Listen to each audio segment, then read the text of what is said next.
Station, this is Houston. Are you ready for the event? Good morning, Houston. Station is ready for the event. Westwood One, this is Mission Control Houston. Please call station for a voice check. Station, this is Michael Toscano for Westwood One News Radio Network. How do you hear me? Good morning. We have you loud and clear here aboard the International Space Station. Great to be talking to you today. Wow, well, that's very exciting, and we see you all as well. It looks as if we have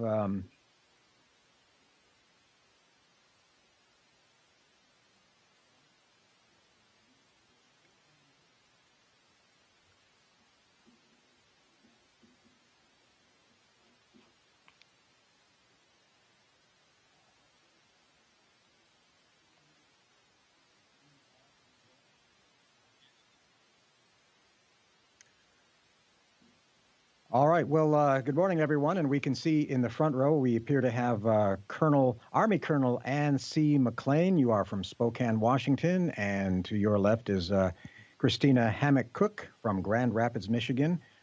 Behind you folks, it appears to be on our left, I guess on your right, we see David Saint-Jacques, who is from Quebec and the Canadian Space Agency. And we also have Nick Hague, who is an Air Force colonel with the... Nick Hague from the Air Force. All right, we have some questions that we'd like to get to this morning. And by the way, we just want to thank you for taking out your time going around the Earth to be able to talk with us this morning. We want to begin with a question from 8th grader April Hyatt from Barker Middle School in Michigan City, Indiana, which, by the way, is not far from Grand Rapids in Michigan. Astronaut Cook. She asks, what do you see from the International Space Station as you orbit the Earth?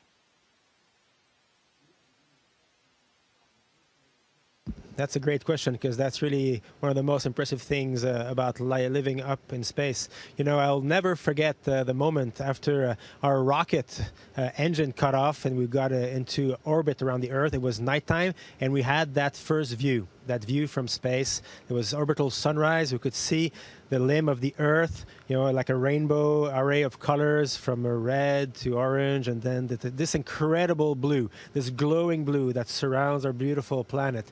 And to this day, every day is the same view, but it never gets old. Wake up in the morning, open the window shutters of the cupola, and look out to beautiful planet Earth.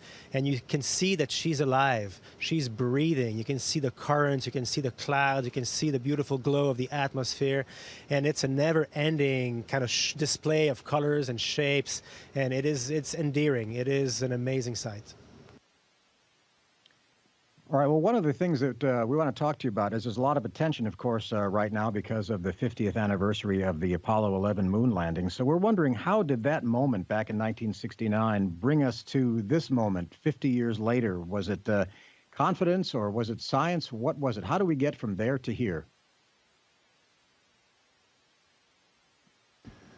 Well, I think the things that sparked back in the 1960s was the spirit of innovation and the willingness to try to achieve something that is a really bold and seemingly unachievable goal, but to go toward it fearlessly.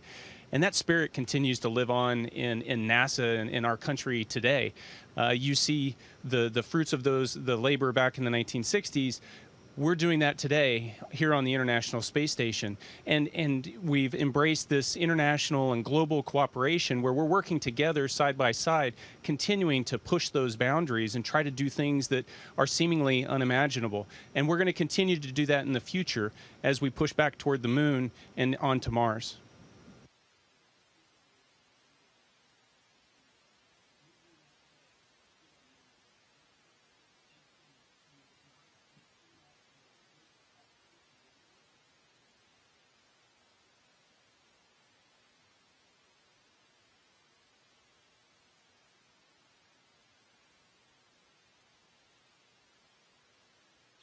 All right, so the purpose of space exploration, there are really two main purposes. Humans have to explore, that is our nature, and we also like to accumulate knowledge. So in recent decades, it seemed more cost-effective to send machines and not humans into space. So that's given us some breathtaking leaps of knowledge. But is the pendulum now swinging back toward human exploration, do you think? I think it's an interesting time because really the mission often is what dictates the best way to accomplish the goals of the mission. So, for example, when we're looking to outer planets or to Mars to kind of do recon on what that would involve for humans to eventually explore that space, oftentimes robotic missions do make the most sense. But when we're talking about putting boots on the ground and actually doing in situ research where the adaptability of a human mind and knowing what we're looking for is most advantageous, then I think you see human missions kind of really coming into focus. We're in an interesting time right now because we've spent a lot of time doing the background research with robotic missions on planets like Mars. And now we're kind of coming into our own in terms of the technology enabling human exploration of those spaces. So I really see us entering into an era of merging those technologies, having robotic augmented human missions so that we can really maximize the effect of our exploration. So is what you were just saying, is that because of advances in these cost-effective launches made by commercial companies? Is that leading us down that direction? Or is there something in the national mood that is just calling us out to challenge and unite, and maybe that's what's inspiring all this?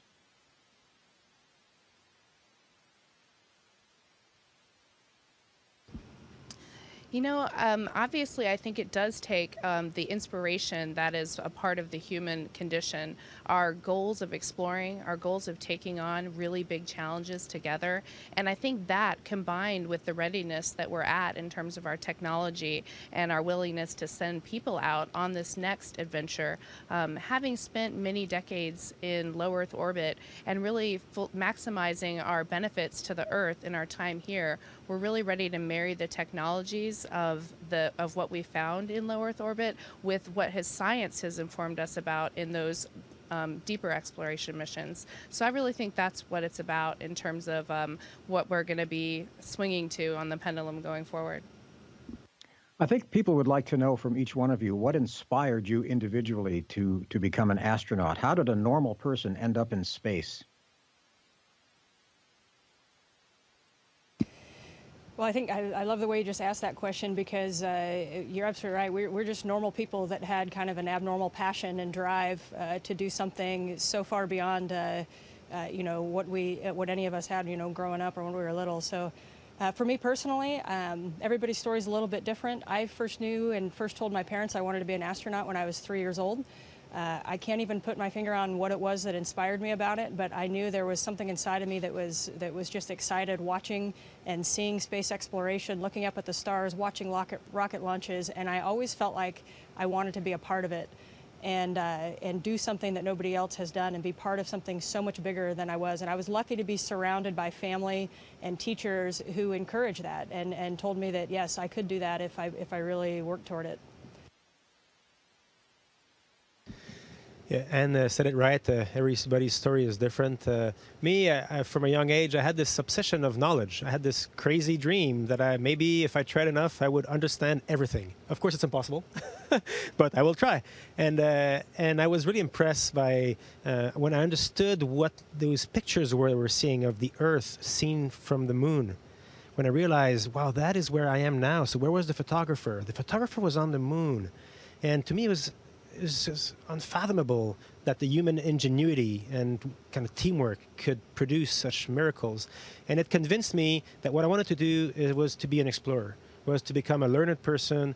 So it convinced me to stay in school, stay fit, learn languages, travel, go to university, and become an explorer in whatever shape that would take, so that I could understand more and more of the world around me, expand the bubble of my knowledge, so to speak. And one thing led to another, and one day I heard they were recruiting astronauts, and it's as if the voice of a little boy in my head was going, "Oh, you got to try. You actually have to try. Drop everything and try it."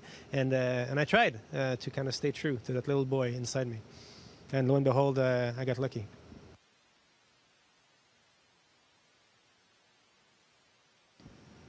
I think that Anne and David have said it better than I can probably say it. But the one thing I want to pull out of what David said was that the miracle happens because of teamwork, and that is so true. And I think that that's something that,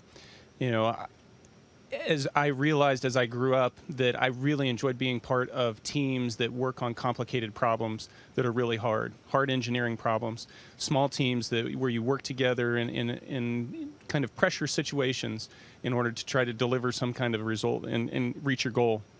And this is just a great example of a pinnacle of one of those team sports. There's a small group up here. We live together. We work together. There's a massive team on the ground of tens of thousands of people that are supporting us every day. And together, we're making this miracle of human exploration for space possible.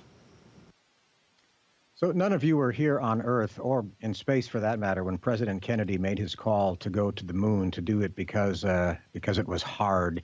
And it was a call that galvanized American public opinion around the space program. Of course, there was also the space race with the Russians, which helped get NASA the support that it needed from the public and from Congress. Are there any echoes of that call from President Kennedy that is still echoing and that you still feel all this time later? Absolutely. We feel the echo of that call every single day that we're here. We're accepting the greater challenge every day, and we're doing what we do because collectively it is a challenge and it is hard. And when we achieve things that are hard and difficult, it brings more fulfillment than if we chose the easy path. So on a day-to-day basis, that's something that drives us. It's also something that drives NASA. When we think about all the different ways that we could devote our country and even our world's resources, the idea of exploring space is so appealing because it goes to the nature of us as humans, as explorers, and also because it teaches us that if we unite, we can achieve great things. So what happens up there? A couple of you have been on board for quite some time, and I believe you've cohabitated there with some Russian cosmonauts. Do you guys talk politics? And if so, when you're looking down upon the Earth and you don't see the boundaries between nations, does all that go away? Is there a lesson for those of us who are down here? That's a great question because we have been fortunate. One of the things I love about being part of the space program is that every day we work with people from all over the world, all different countries and all different backgrounds. It's very diverse, and we are all molded together with the dream of exploration. And what's really neat about that is our day-to-day lives, we are more focused on our similarities, which we have far more of than any of our differences. And I think when we kind of each sit in our own countries and read or watch the news about other countries, it's easy to only see our differences. But we have the unique perspective of spending time with just other human beings and realizing how similar we really are. People across the world, I think the vast majority of people wake up in the morning and try to do the right thing. And so, personally, I choose to let my friendships inform my politics and not the other way around, not politics informing those friendships. And so I hope that's one of the many things that I take from this experience of spaceflight is hopefully to share with people, like, look what we can achieve when we work together, when we focus on our similarities, when we focus on the greater good, and we focus on that human drive to explore. There are a couple of things that everybody always wants to know when they hear from you folks in space. One is, what do you miss about being on Earth? And is it accurate that you sleep attached to the wall because you are weightless? What's that like? So I don't want to take up too much time with that, but if you could quickly just go through those two questions. What do you miss about being off the Earth? And do you sleep attached to a wall? And what is that like? So the first question, what we miss about Earth is probably all different, but I can tell you one thing we probably all have in common is just people. Most of us would probably stay up here forever if our friends could come and visit. So missing friends and family is definitely the biggest thing up here that we do without. And as far as the second one, yes, we sleep tethered to a wall. Otherwise, if I didn't tether myself to a wall, these guys would probably make me wake up on another part of space station. I'd be a little confused in the morning. But it's actually really comfortable. You never wake up with hot spots or with a neck crick or, with a sore shoulder. So the sleeping up here is pretty good. Everybody agree with that the sleeping is pretty good? It's amazing. Some of the best sleep I've ever had. So if you got a sore back, it's a great prescription to get a space flight. All right, we have a question from 8th grader Riley Palm. She's from Barker Middle School in Michigan City, Indiana, the science class there. And her question is, in 20 years from now, I'm going to be 34 years old. What do you think space travel will be like in 2049? I guess she wants to become an astronaut, wants to know what to look forward to. Aha, let us get our crystal ball out. So, where back then, in that time, we won't be astronauts anymore. We may be old teachers for astronauts, we'll be instructors, maybe, and it will be the next generation who will decide this. One thing that we've learned from the space program is that decisions that are taken now affect the projects of the next generation. It's really long term. So our dreams, our future is in the head of kids. So whatever they dream of is probably a good reflection of what the future will be. Space exploration, it will continue. It is in the heart and soul of humanity to explore, to keep pushing. I like to say there's three things that make us better. It's the arts, science, and exploration. And that's what we do. Once we've done everything that has to be done, healthcare, education, security, all that, employment, industry, once we got the bases covered, with these three things, we build civilization, science, and arts and exploration. It really is what pushes us forward. And so this is here to stay because humans are here to stay. What about the legacy of Armstrong, Collins, and Aldrin? Do you ever think about that and how you might also be you're in the line following them? Even to be considered in the same line as the gentleman you just mentioned is pretty humbling, I think, to all of us. And we certainly stand on the shoulders of giants. And the best that we can do is take the baton for this small, relatively small portion of time that we've been trusted with it, and move this program forward and hand it on to the next generation to continue exploration. I think what really drives everybody toward exploration is different for each person. Some people are focused on the sciences. Some people want to know, how did life start? What is the Earth's position in the universe? Some people, are focused on the engineering. How do we make the big engines go? And so, we're always going to continue exploring and moving forward. And at certain times in history, like when Armstrong, Collins, and Aldrin took that first flight that ended up with boots on the lunar surface, they appear as giant leaps. And as Neil Armstrong said it so well, it was one step for him and a giant leap for mankind. And I expect that we are going to have more moments like that in the future. And we certainly stand on the shoulders of giants from the past. Mm-hmm. Big space boots to step into. In the few seconds that we have left, is there any message that you folks have for the people of Earth?